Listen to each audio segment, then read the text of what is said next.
জাতীয় সংসদ নির্বাচন বড়ভাটা ইউনিয়ন সামনাঘাট কর্তৃক আয়োজিত আজকের এই মত বিনিময় সভার সম্মানিত সভাপতি এবং অতিথিবৃন্দু এবং অত্র ইউনিয়নের নেতৃবৃন্দু সবাইকে বাংলাদেশ জাতীয়তাবাদী স্বেচ্ছাসেবক দল হাতীবান্ধা উপজেলা শাখা এবং আমাদের প্রিয় নেতা ব্যারিস্টার হাসান রাজীব প্রধানের পক্ষ থেকে আপনাদেরকে জানাই সালাম এবং অভিনন্দন।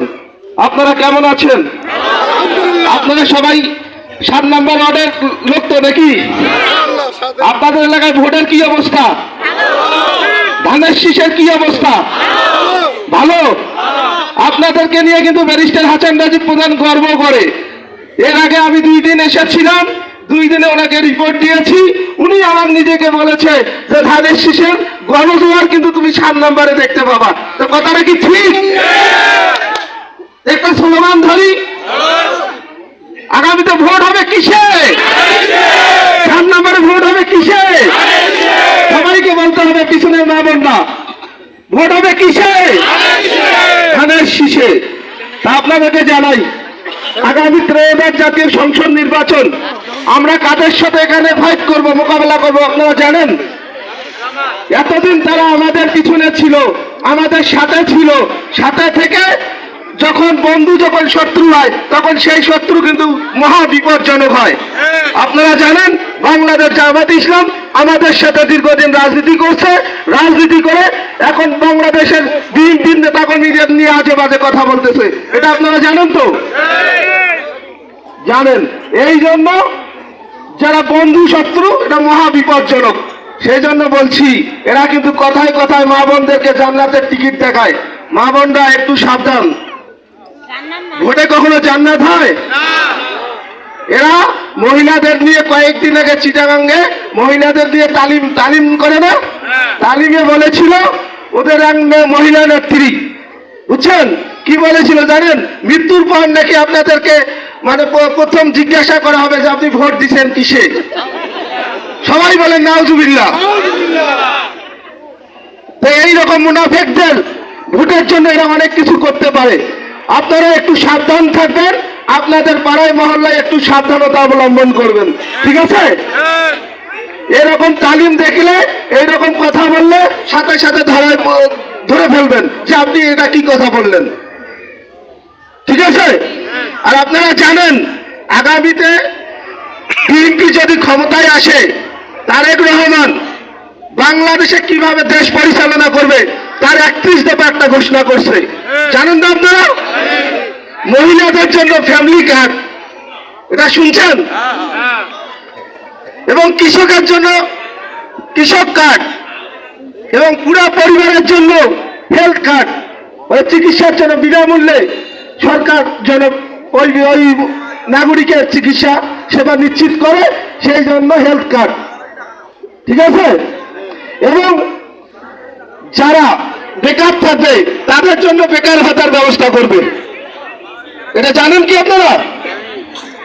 তা আগামীতে তারেক রহমান কি বাংলাদেশ দেখতে চায় আপনাদেরকে একটা উদাহরণ দেই আমি। মনে করেন একটা পরিবারে 5 সদস্য, বাবা মনে করেন যে ছোট মোটো একটা ব্যবসা করে, অর্থনৈতিক অবস্থা ভালো না, তা আমাদের 31 দফার মধ্যে আছে কিন্তু এই ছোট ব্যবসায়ীদের জন্য স্বল্প সুদে ঋণের ব্যবস্থা করা।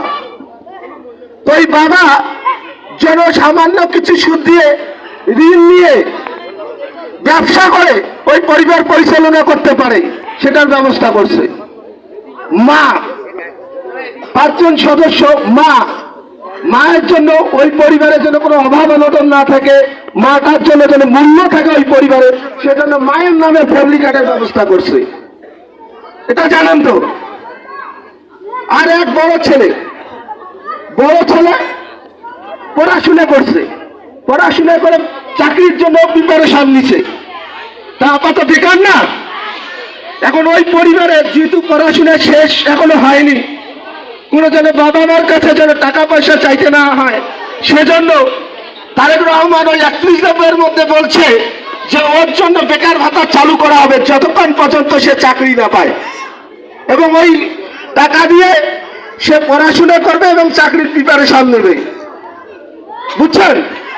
আর মেজো মনে করেন 3টা সদস্য গেল, মেজো মেয়ে, মেয়ে পড়াশোনায় খুব ভালো, পড়াশোনায় খুব ভালো।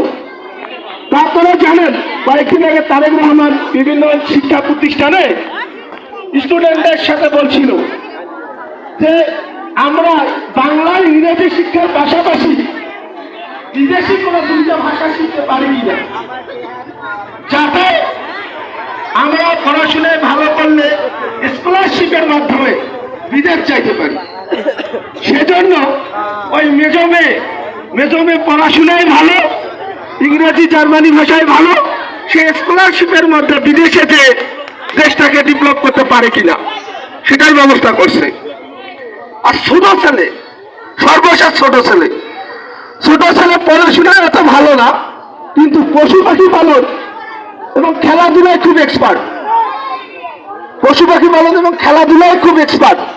সেজন্য আগামীতে সরকারিভাবে সে যেহেতু পশু পাখিদের পালন করতে খুব আগ্রহ প্রকাশ, যে শিক্ষা প্রতিষ্ঠানে পড়াশোনা করে সেই শিক্ষা প্রতিষ্ঠান থেকে তাকে বিনামূল্যে একটা গাভী উপহার দিবে।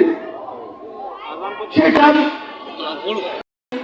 পারদর্শী, সেই জন্য ওই শিক্ষা প্রতিষ্ঠান থেকে যে স্কুলে পড়াশোনা করে তাকে একটা গাভী গিফট করবে। সে গাভীটা দুধ বিক্রি করে যেন পরিবারে সাপোর্ট দিতে পারে, সে নিজেও চলতে পারে। তাহলে দেখেন আগামীতে তারেক রহমান কি রকম বাংলাদেশ আপনাদেরকে দেখতে চায়। যে একটা পরিবারের যতগুলো সদস্য আছে এই সদস্যগুলোর এই টেনশন মানে দায়িত্ব নেবে কে? রাষ্ট্র। এবং 5জন পরিবারের নামেই থাকবে হেলথ কার্ড, যেটা আপনাদের চিকিৎসা দিতেও কোনো খরচ না হয়, বিনামূল্যে সরকার চিকিৎসার দায়িত্ব পালন করে। তা আপনাদেরকে তারেক রহমান আগামীতে এই বাংলাদেশেই দেখতে চায়। তা ঠিক আছে, আমি অনেকক্ষণ বক্তব্য দিলাম, সবার সুস্বাস্থ্য এবং দীর্ঘায়ু কামনা করে।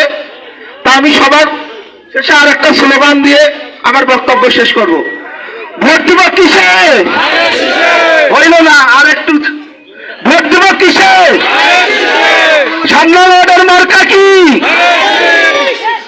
আমরা জিতবো, ধানের শীষ জিতবে।